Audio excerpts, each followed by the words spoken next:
अच्छा देखें, आज हमारा चैप्टर नंबर 3 है averages. Paper point of view से मोस्ट इम्पोर्टेंट चैप्टर है। तो देखें, फर्स्ट डेफिनेशन है हमारे पास, डिफाइन सेंट्रल टेंडेंसी। सेंट्रल मतलब सेंटर में और टेंडेंसी मतलब रुझान। होता क्या है कि जब हमारे पास ज़्यादा डाटा हो, ज़्यादा वैल्यूज़ हों, तो हम उसे अरेंज कर लें और फिर उसकी एवरेज निकाल लें। तो जो एवरेज वैल्यू निकलेगी वो नॉर्मली उस अरेंज डाटा के सेंटर में से कोई वैल्यू होगी। तो एक्चुअली सेंट्रल टेंडेंसी एवरेज को ही कहते हैं, लेकिन क्योंकि मोस्ट ऑफ द टाइम जो एवरेज निकलती है वो अरेंज डाटा के सेंटर में निकलती है, तो इसलिए हम एवरेज को सेंट्रल टेंडेंसी भी कह देते हैं। तो यही उसकी डेफिनेशन है। देखें, अ सिंगल न्यूमेरिकल वैल्यू, एक वैल्यू हो numerical which mostly fall in the center of range data, जो अरेंज डाटा के सेंटर में आएगी, and represent the whole data, और पूरे डाटा की नुमाइंदगी करेगी, इस कॉल्ड सेंट्रल टेंडेंसी। इसे हम सेंट्रल टेंडेंसी कहते हैं। It is also called measure of location. हम इसे लोकेशन को मेजर करना भी कहते हैं। यानी अगर हमने ये देखना हो कि जो हमारी एवरेज है वो कहाँ लोकेट कर रही है, उसकी लोकेशन क्या है, तो उसमें हम क्या करें, पहले डाटा को अरेंज कर लें, फिर एक एवरेज फाइंड करें, तो हमें लोकेट हो जाएगी कि वो सेंटर में आ रही है या कहाँ आ रही है। तो जब हम डाटा को अरेंज करके उसकी एवरेज निकाल लेंगे तो मोस्ट ऑफ द टाइम वो अरेंज डाटा के सेंटर में ही आएगी। तो जो हमारी लोकेशन होगी उस एवरेज की, वो सेंटर ऑफ डाटा होगी। नेक्स्ट डेफिनेशन है एवरेज के। एवरेज क्या होती है? तो देखें, single value that represents the whole data is called average. ऐसी वैल्यू जो सारे डाटा की नुमाइंदगी करे उसे हम एवरेज कहते हैं। एवरेज काफ़ी सारी हैं, यहाँ पे मैंने एग्जांपल के तौर पे मीन लिख दिया सिर्फ। एक हम एग्जांपल लेते हैं। देखिए, क्रिकेट मैच हो रहा है और एक ओवर में स्कोर हो जाता है 3, फिर किसी ओवर में हो जाता है 6, किसी में हो जाता है 10, किसी में हो जाता है 0। तो जब हम रन रेट देखते हैं जो मैच के नीचे आ रहा होता है, तो वहाँ लिखा होता है जी, जूम करते हैं, रन रेट चल रहा है 5.8। तो एक्चुअली 5.8 क्या है, जबकि किसी आवर में तो 5.8 स्कोर नहीं हुआ।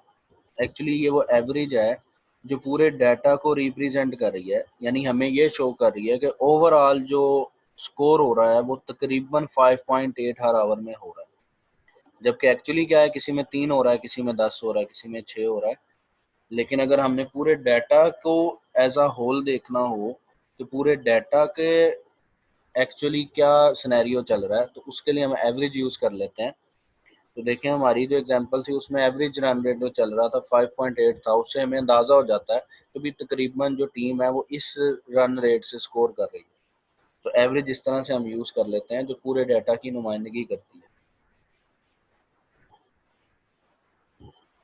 डेफिनेशन नंबर 3 देखें, कहता है what are important types of average. Average की कौन सी इंपॉर्टेंट टाइप्स हैं? तो first one is arithmetic mean, फिर जियोमेट्रिक मीन, फिर हार्मोनिक मीन, फिर है हमारे पास मीडियन, एंड देन मोड। तो ये 5 एवरेज हैं जो नॉर्मली आपको पेपर में आती हैं, मेन टाइप्स हैं। नेक्स्ट डेफिनेशन हमारे पास डिफाइन मीन। मीन क्या होता है? तो अगर देखें, हम सारी वैल्यू जो गिवन डाटा है हम उन सब को ऐड कर लें और उनकी जो टोटल तादाद थी उस पर डिवाइड कर दें, तो हमारे पास जो वैल्यू आएगी हम उसे कहेंगे ये मीन आ गया। तो देखें इसकी definition, one sum of values is divided by number of values.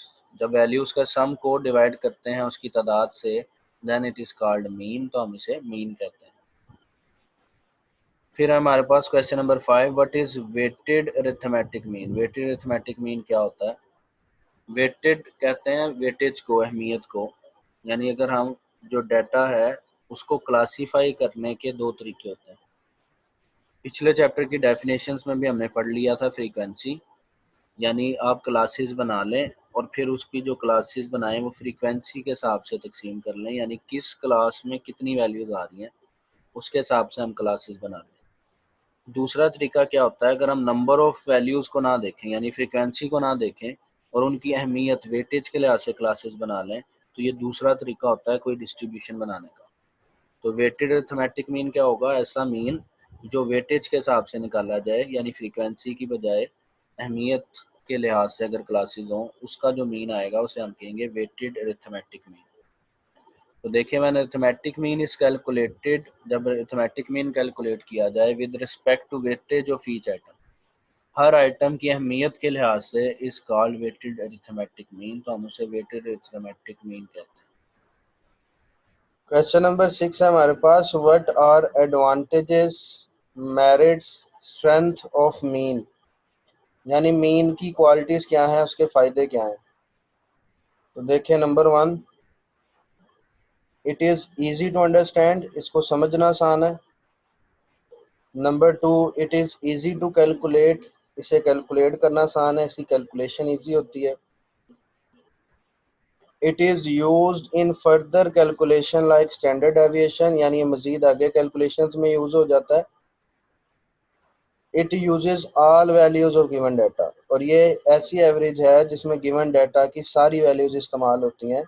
इसकी डेफिनेशन में हमने पढ़ लिया था कि मीन निकालने के लिए हम तमाम वैल्यूज का सम निकालते हैं, ऐड करते हैं। इट मींस इस एवरेज में सारी वैल्यूज यूज होती हैं डाटा की।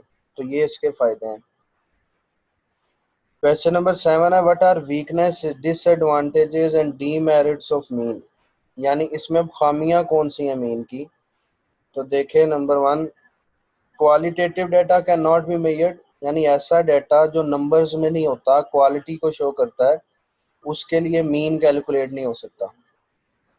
Number 2, it is affected by extreme value, अगर कोई एक्सट्रीम वैल्यू आ जाए तो ये उस पर इफेक्ट कर जाती है। एक्सट्रीम वैल्यू क्या होती है कि डाटा है हमारे पास, फर्ज कर लेते हैं 2, 4, 6, 8, 10, और बीच में कोई एक वैल्यू आ जाए 100 या 120, तो इसको कहते हैं एक्सट्रीम वैल्यू, जो नॉर्मल ट्रेंड से हट के हो। तो अगर इसमें डाटा में कोई एक्सट्रीम वैल्यू हो तो मीन का आंसर से ही एवरेज को शो नहीं करता, क्योंकि जब हम फिर सम करेंगे तो आंसर या तो बहुत बड़ा हो जाता है या बहुत छोटा हो जाता है। Number 3, it can not be exactly calculated for open end classes, open end classes ऐसी क्लासेस होती हैं जिसकी आखिरी या पहली क्लास गिवन ना हो, बल्कि सोन लिख दिया जाए, यानी इसी तरह क्लासेस कैरी ऑन चलती रहेंगी। तो इस तरह का डाटा क्योंकि एंड नहीं होता, यानी आखिरी वैल्यू तक एंड नहीं होगा, और हम सम नहीं कर पाएंगे क्योंकि लास्ट वैल्यू तक हमें पता ही नहीं है, तो ओपन एंड क्लासेस के केस में भी मीन कैलकुलेट नहीं हो पाता। और नंबर 4 है, it may not provide exact representing value, जिससे हमने पढ़ लिया कि एक्सट्रीम वैल्यू आ जाए या ओपन एंड वैल्यू आ जाए तो ये एग्जैक्ट वैल्यू आंसर नहीं दे सकती। जी, नेक्स्ट डेफिनेशन देखें। डेफिनेशन नंबर 8 है हमारे पास, what do you know about properties of arithmetic mean, arithmetic mean की प्रॉपर्टीज बताएं। बड़ा इंपॉर्टेंट शॉर्ट है, ये याद रखना है आपने, पेपर पॉइंट ऑफ व्यू से भी और एमसीक्यूज पॉइंट ऑफ व्यू से भी। तो फर्स्ट प्रॉपर्टी देखें, sum of deviation from mean is zero. Deviation कहते हैं अगर हम गिवन डाटा की वैल्यूज में से मीन के आंसर को माइनस कर दें, डेविएशन मीन्स माइनस करना, तो जो उसका सम आएगा वो जीरो होगा। फर्ज करते हैं हमारे पास वैल्यूज थी 1, 2, 3, 4, 5, और जो हमारा मीन निकला है, ज्यूम करते हैं 2.5 निकला है। तो जब हम गिवन डाटा में से 2.5 सबको माइनस करेंगे, और माइनस करने के बाद जो आंसर आएंगे, अगर उसका सम करें तो वो जीरो आता है। ये इसकी पहली प्रॉपर्टी है। प्रॉपर्टी नंबर 2, जिस तरह हमने प्रॉपर्टी नंबर 1 पढ़ा, प्रॉपर्टी नंबर 1 में क्या था कि डेविएशन निकालना है, यानी जो गिवन डाटा था उसमें से मीन की वैल्यू माइनस करनी है। माइनस करने के बाद अगर सम कर लें तो वो जीरो आता है। सेकंड प्रॉपर्टी क्या है कि अगर हम गिवन वैल्यूज में से मीन को माइनस कर लें, यानी डेविएशन निकाल लें, और जो आंसर आए फिर उसका स्केयर ले लें, और स्केयर लेने के बाद जब हम सम करेंगे तो लीस्ट वैल्यू आएगी, यानी सबसे छोटी वैल्यू आएगी। तो ये इसकी सेकंड प्रॉपर्टी है, याद रखिएगा। डेफिनेशन नंबर 9 है हमारे पास, डिफाइन मीडियन। मीडियन क्या होता है? मीडियन कहते हैं सेंट्रल वैल्यू, यानी अगर हम डाटा अरेंज कर दें तो उसके जो सेंटर में वैल्यू आएगी हमारे पास वो मीडियन होगी। तो देखें definition, middle value of range data, range data की middle value, that divides the range data into two equal parts, जो अरेंज डाटा को दो बराबर हिस्सों में तकसीम कर दे is called median, उसे हम मीडियन कहते हैं। डेफिनेशन नंबर 10 है हमारे पास,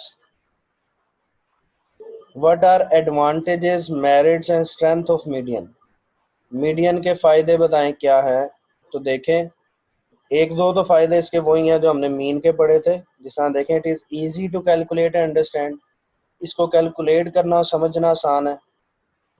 फिर it is not affected by extreme value, ये हमने नुकसान पड़ा था मीन का कि अगर कोई एक्सट्रीम वैल्यू आ जाए, कोई बीच में बड़ी वैल्यू आ जाए जो डाटे की ट्रेंड से हटकर हो, तो उसमें मीन कैलकुलेट सही नहीं हो पाता। लेकिन मीडियन की ये क्वालिटी है, क्योंकि मीडियन ने सेंट्रल वैल्यू निकालनी होती है, तो एक्सट्रीम वैल्यू से फ़र्क नहीं पड़ता। जिस अगर हमारे पास वैल्यूज़ हैं 2, 4, 6, 8, 10 और बीच में कोई 120 भी आ जाए तो उससे फ़र्क नहीं पड़ेगा, क्योंकि मीडियन हमेशा डाटा के सेंटर में होता है। नंबर 3 प्रॉपर्टी हमारे पास, it can be calculated for open end classes. Same ये नुकसान था मीन का कि मीन में अगर ओपन एंड क्लासेस हों, यानी आखिरी क्लासेस या शुरू वाली क्लासेस ना बताई जाएं, सो ऑन लिखा हो, तो मीन कैलकुलेट नहीं हो सकता, क्योंकि सारी वैल्यू गिवन नहीं है तो सम नहीं निकल सकता। लेकिन मीडियन ओपन एंड क्लासेस में निकल सकता है, ये इसकी प्रॉपर्टी है। क्योंकि अगर शुरू वाली और आखिरी वाली वैल्यूज हमें नहीं पता तो फिर भी मीडियन निकल आएगा, क्योंकि मीडियन के लिए डाटा का सेंटर चाहिए होता है, ये सेंटर में फॉल करता है। तो ओपन एंड क्लासेस से मीडियन को फर्क नहीं पड़ता। और नंबर 4 है, इट गिव्स एग्जैक्ट वैल्यू, ये भी एक एग्जैक्ट आंसर देता है, यानी 2-3 आंसर वेरिएशन के साथ इसके नहीं होते, इसका एग्जैक्ट एक वैल्यू का आंसर होता है। तो ये 4 इसके फायदे हैं। नेक्स्ट डेफिनेशन नंबर 11 है हमारे पास, what are weakness, disadvantages and demerits of median, यानी मीडियन में खामियां क्या हैं। तो नंबर 1 देखें, सबसे पहली खामी यह है कि arrangement of data is necessary. अगर आपने असेंडिंग ऑर्डर या डिसेंडिंग ऑर्डर में डाटा अरेंज नहीं किया हुआ तो मीडियन का आंसर ठीक नहीं निकल सकता। Second one is it is not commonly used average, ये ऐसी एवरेज नहीं है जिसको हम ज़्यादातर यूज़ करते हैं, ये इसकी दूसरी खामी है, क्योंकि इसमें फिर हर दफ़ा हमें डाटा अरेंज करना पड़ता है। नंबर 3, इट में not be use for further statistical calculation, ये मज़ीद स्टैटिस्टिकल कैलकुलेशंस में यूज़ नहीं होती। जब हम आगे कभी एडवांस स्टैट्स पढ़ेंगे तो आप उसमें देखेंगे कि हमने मुख्तलिफ जो एनालिसिस करने होते हैं उसमें वैल्यूज़ फार्मूले यूज़ होते हैं, और उन फार्मूलों के अंदर ही मीन, मीडियन, मॉड, इनको हमने यूज़ करना होता है। तो जो मीडियन है ये सबसे ज़्यादा कम यूज़ होता है फर्दर स्टैटिस्टिकल कैलकुलेशन में। और नंबर 4 है, it does not use all values of data, क्योंकि हमने पढ़ा था इसमें ये मिडल वैल्यू को मीडियन कहते हैं, लिहाजा ये सारे डाटे की वैल्यूज़ को यूज़ नहीं करता। ये इसकी नंबर 4 पे डिसएडवांटेज है। क्वेश्चन नंबर 12 है, डिफाइन मोड, मोड क्या होता है। तो मोड कहते हैं the most repeated value of data is called mode, यानी ऐसी वैल्यू जो सबसे ज़्यादा दफ़ा रिपीट हो उसे मोड कहते हैं। और ये मोस्टली यूज़ होता है क्वालिटेटिव डाटा के लिए। पिछली एवरेजेस में हमने खामियां पढ़ी थी कि वो क्वालिटेटिव डाटा के लिए यूज़ नहीं होती। तो देखें question number 13, what are advantages, merits and strength of mode. तो नंबर 1 देखें, बाकी एवरेज की तरह इसकी भी पहली खूबी यही है, it is easy to calculate and understand, इसको कैलकुलेट करना आसान है। Number 2, it is not affected by extreme value, ये भी एक्सट्रीम वैल्यू से उसको भी फ़र्क नहीं पड़ता। एक्सट्रीम वैल्यू से फ़र्क सिर्फ मीन को पड़ता है, बाकी मीडियन और मोड दोनों को नहीं पड़ता, क्योंकि इसमें हमने देखना होता है कौन सी वैल्यू ज़्यादा दफ़ा रिपीट हुई है। अब वो एक्सट्रीम हो या नॉर्मल वैल्यू हो, उससे कोई फ़र्क नहीं पड़ता।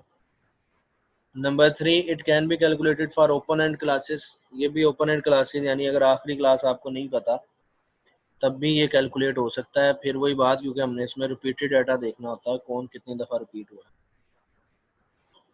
और नंबर 4 है, it is also useful for qualitative data, यानी क्वालिटेटिव डाटा क्वालिटीज़ को मेजर करने के लिए भी यूज़ हो जाता है, क्योंकि हमने इसमें बस रिपीटेंस देखनी होती है। अगर कोई क्वालिटी बार बार रिपीट हो रही है तो हम उसको मोड कह सकते हैं। नंबर 14 देखें, what are weakness, disadvantage, demerits of mode. अब मोड के नुकसानात क्या हैं, इसकी खामियां क्या हैं? Number 1, it may not exist in some cases. बाज़ दफ़ा ये कैलकुलेट ही नहीं हो पाता। क्यों? क्योंकि अगर कोई वैल्यू रिपीट नहीं हो रही तो हमारे पास मोड का आंसर भी नहीं आ सकता। फिर दूसरी खामी इसकी भी वही है जो मीडियन की थी, it is not commonly use average. ये ज़्यादा यूज़ होने वाली एवरेज नहीं है क्योंकि हर डाटा के लिए कैलकुलेट नहीं हो सकती। तीसरी खामी भी इसकी सेम मीडियन की तरह ही है, it may not be use for further statistical calculation, यानी फर्दर एनालिसिस और कैलकुलेशन में ये वैल्यू, इसकी जो फार्मूला है और वैल्यू है वो यूज़ नहीं होती। और नंबर 4 है, does not use all values of data, यानी समझ लें कि इसकी आखिरी तीनों जो डिसएडवांटेज हैं वो सेम मीडियन वाले ही हैं। और लास्ट डिसएडवांटेज है कि ये भी सारी वैल्यूज को यूज नहीं करता क्योंकि ये भी सिर्फ रिपीटेड वैल्यू को देखता है। और नंबर 15 है हमारे पास, what are qualities of good average, अच्छी एवरेज की क्वालिटीज क्या हैं? तो जो हमने खूबियां पढ़ी थी मीन, मीडियन और मोड की, अगर हम उसे कलेक्टिवली लिख दें यहाँ पे तो क्वालिटीज ऑफ गुड एवरेज बन जाएगी। देखें पहले कि एक जो एवरेज है, गुड एवरेज है, उसमें कौन सी क्वालिटीज होनी चाहिए। तो number 1, it can use all the values of data, ये सारी डाटा की वैल्यूज यूज करता हो तो गुड एवरेज होती है।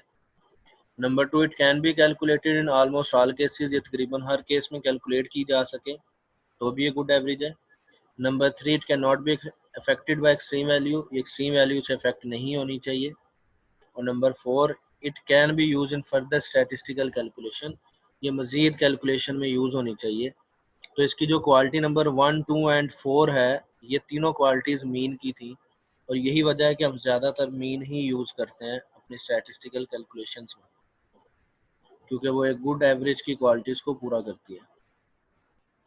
नेक्स्ट डेफिनेशन नंबर 16 है हमारे पास, define symmetrical distribution. Symmetrical distribution किसे कहते हैं? देखें, अगर फ्रीक्वेंसी कर्व बनाया जाए, फ्रीक्वेंसी हमने पिछली डेफिनेशंस में टेबल में देख लिया था, यानी हर क्लास में आने वाली वैल्यूज़ की तादाद को फ्रीक्वेंसी कहते हैं। अगर उसका कर्व बनाया जाए और फिर उसका हाफ किया जाए तो लेफ़्ट और राइट अगर दोनों साइड्स बराबर हों तो फिर हम कहेंगे ये सिमेट्रिकल डिस्ट्रीब्यूशन है। या हम ये कह सकते हैं कि मीन, मीडियन, मोड, अगर ये तीनों के आंसर सेम आए तो भी वो सिमेट्रिकल डिस्ट्रीब्यूशन होती है। तो जिस तरह डायग्राम में देखो बनाई है डायग्राम, तो ये फ्रीक्वेंसी कर्व का जब हाफ किया हुआ है तो दोनों तरफ इक्वल पार्ट्स बन रहे हैं, तो ऐसी डिस्ट्रीब्यूशन को हम कहते हैं सिमेट्रिकल डिस्ट्रीब्यूशन। डेफिनेशन देखें, if both ends of its frequency curve are equally extended on both sides from the center, कहता है अगर सेंटर से फ्रीक्वेंसी कर्व के दोनों पार्ट्स इक्वली एक्सटेंडेड हो, बराबर हो, it is called symmetric distribution, इसे सिमेट्रिक डिस्ट्रीब्यूशन कहते हैं। नेक्स्ट है definition number 17, define asymmetric, moderately skewed या स्क्यूड डिस्ट्रीब्यूशन। एक ही चीज के तीन नाम है और जो पिछली डेफिनेशन हमने पढ़ी है ये उसका ऑपोजिट है कि अगर हम फ्रीक्वेंसी कर्व बनाएं और उसके पार्ट्स इक्वल एक्सटेंडेड ना हो, बराबर ना हो, तो फिर हम उसे कहते हैं स्क्यूड डिस्ट्रीब्यूशन है। डेफिनेशन देखें, both ends of its frequency curve are not equally extended, अगर फ्रीक्वेंसी कर्व के दोनों पार्ट्स इक्वली एक्सटेंडेड ना हो on both sides from the center, it is called skewed distribution. फिर क्वेश्चन नंबर 18 है, what are types of skewed distribution. Skewed distribution कितनी types की होती हैं? दो टाइप्स की होती हैं, पॉजिटिवली स्क्यूड और नेगेटिवली स्क्यूड। डेफिनेशन नंबर 19 है, define positively and negatively skewed distribution. Positive और नेगेटिव स्क्यूड डिस्ट्रीब्यूशन कौन सी होती हैं? तो देखिए हमने पढ़ लिया, स्क्यूड डिस्ट्रीब्यूशन ऐसी डिस्ट्रीब्यूशन होती है जो बराबर दोनों साइड पर तकसीम ना हो। इट मीन्स अगर बराबर नहीं है तो फिर या तो लेफ्ट साइड वाली ज़्यादा हिस्सा होगा या फिर राइट साइड वाला ज़्यादा हिस्सा होगा। तो अगर राइट साइड वाला हिस्सा ज़्यादा हो तो उसे हम कहते हैं पॉजिटिवली स्क्यूड, और अगर लेफ्ट साइड वाला ज़्यादा हिस्सा हो तो उसे हम कहते हैं नेगेटिवली स्क्यूड। तो देखें डेफिनेशन पॉजिटिव स्क्यूड की, if right end of its frequency curve is more extended than the left end, कहता है अगर राइट साइड ज्यादा एक्सटेंड हो लेफ्ट साइड से, then it is called positively skewed distribution. जिस डायग्राम में देखें कि राइट वाला हिस्सा जो है वो ज्यादा बड़ा है बनिस्बत लेफ्ट वाली साइड। और नेक्स्ट नेगेटिव स्क्यूड डिस्ट्रीब्यूशन देखें, if left end of its frequency curve is more extended than the right end, अगर लेफ्ट हैंड ज़्यादा बड़ा हो राइट से तो उसे हम कहते हैं नेगेटिव स्क्यूड, जिस तरह डायग्राम में देखें कि लेफ्ट वाली साइड ज़्यादा बड़ी है राइट वाली साइड से। और अब लास्ट शॉट है इस चैप्टर का हमारे पास, what is empirical relation among mean, median and mode. कि मीन, मीडियन, मोड, या तीनों एवरेज के दरमियान क्या ताल्लुक होता है। तो देखिए हमने दो डिस्ट्रीब्यूशन पढ़ी, सिमेट्रिक डिस्ट्रीब्यूशन और स्क्यू डिस्ट्रीब्यूशन। तो दोनों के लिए ताल्लुक अलग-अलग है। सिमेट्रिक डिस्ट्रीब्यूशन में देखें क्या होता है कि मीन बराबर होता है मीडियन के और मीडियन बराबर होता है मोड के, यानी सिमेट्रिक डिस्ट्रीब्यूशन में ये तीनों आपस में बराबर होते हैं। जबकि स्क्यूड डिस्ट्रीब्यूशन में देखें मोड बराबर होता है अगर मीडियन को 3 से मल्टीप्लाई कर दें और मीन को 2 से मल्टीप्लाई कर दें और फिर इन्हें माइनस कर दें, तो फिर जो वैल्यू होगी वो मोड के बराबर होगी। तो ये रिलेशन है आपका empirical relation for skew distribution. तो ये फार्मूला आपने याद रखना है पेपर पॉइंट ऑफ व्यू के लिए। तो यहाँ पे इस चैप्टर की डेफिनेशंस खत्म हो जाती हैं।